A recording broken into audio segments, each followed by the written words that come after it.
Shut up and sit down.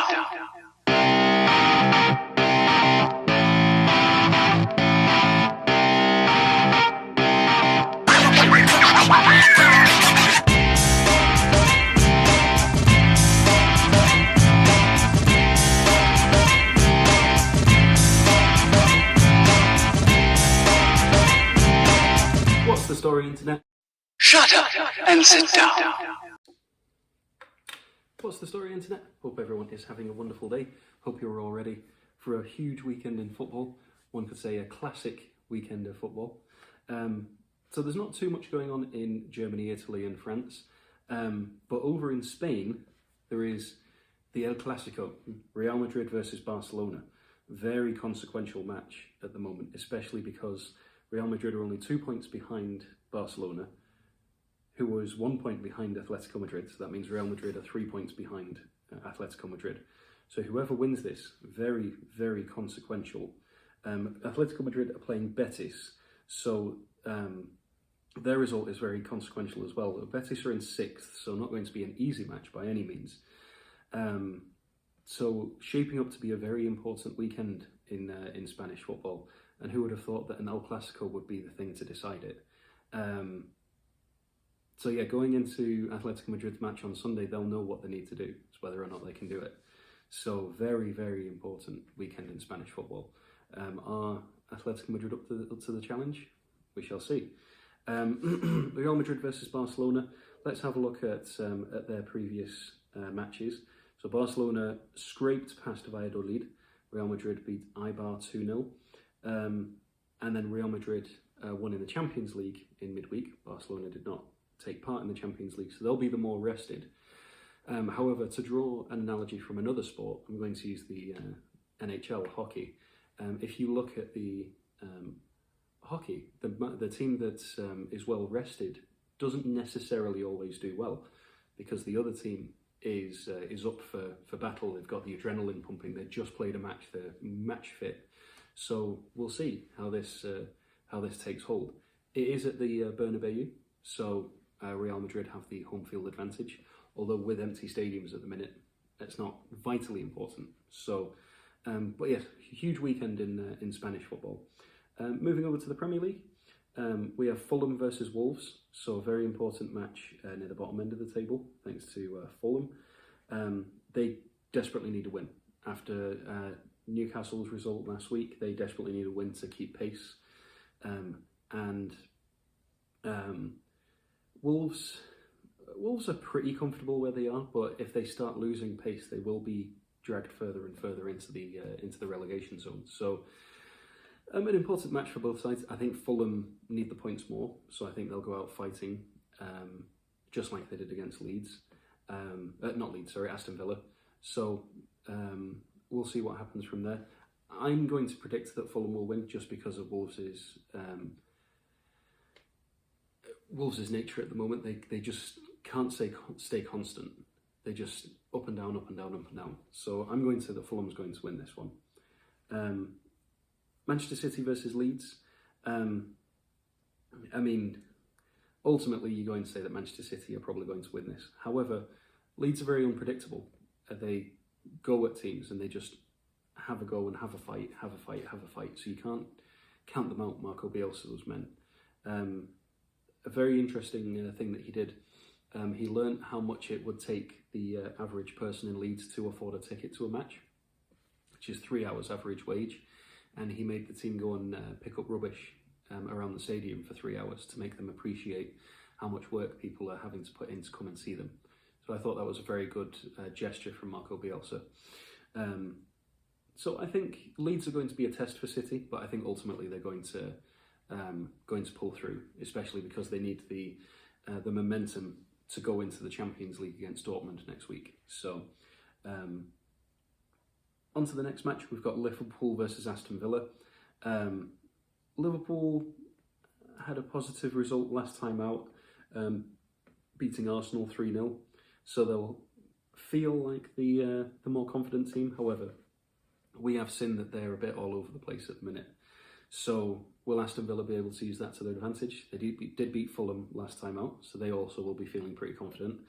and Liverpool aren't the untouchable team that they were last year. So I think it'll be a very good match. I can actually see this being a draw. I'm going to say a 1-1 draw,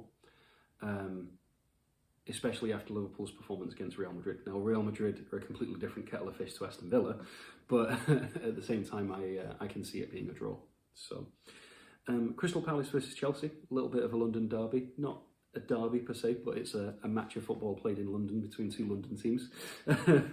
So, Chelsea will be desperately wanting to correct what happened last week against West Brom. They did beat Porto 2-0 in the Champions League in midweek, but they will want to get past that 5-2 defeat to West Brom. And Crystal Palace have had a bit of a hard time in recent weeks. They drew 1-1 with Everton, which was a good result for them. Let's have a look at their previous results. They beat, excuse me, Computer wants to chime in as well, apparently.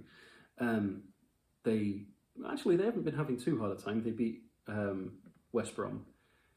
They did lose to Tottenham. They drew with Manchester United, drew with Fulham, beat Brighton. So they're consistently there or thereabouts. They've got a lot of points off the last couple of matches. So a difficult match for Chelsea, but I think they'll probably continue and sort of exercise the result against West Brom last week. Moving on to the next one, Burnley versus Newcastle, an important result close to the bottom of the table. As I mentioned earlier, Fulham will want to catch up to Newcastle. If Burnley win, then that will give Fulham the opportunity to do that.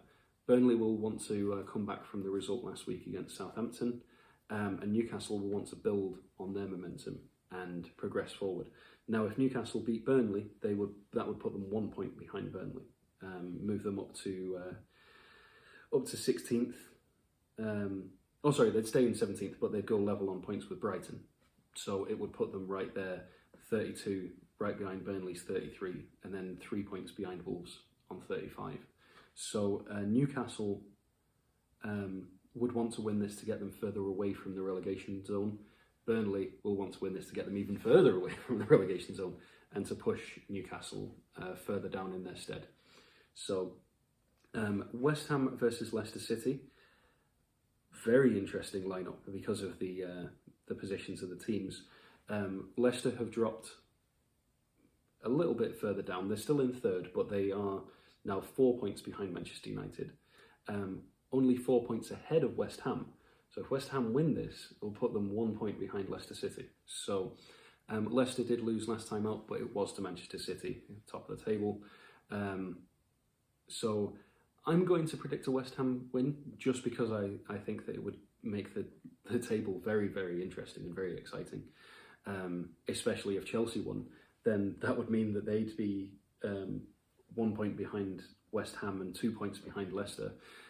Just make it a crazy run into the end of the league. Moving on to the next one is the big one of the weekend for the Premier League. It's Tottenham versus Manchester United. Tottenham have not been performing very well as of late. They drew with Newcastle 2-2. They did beat Aston Villa, but then there was that fateful 3-0 loss to Dinamo Zagreb. They lost to Arsenal.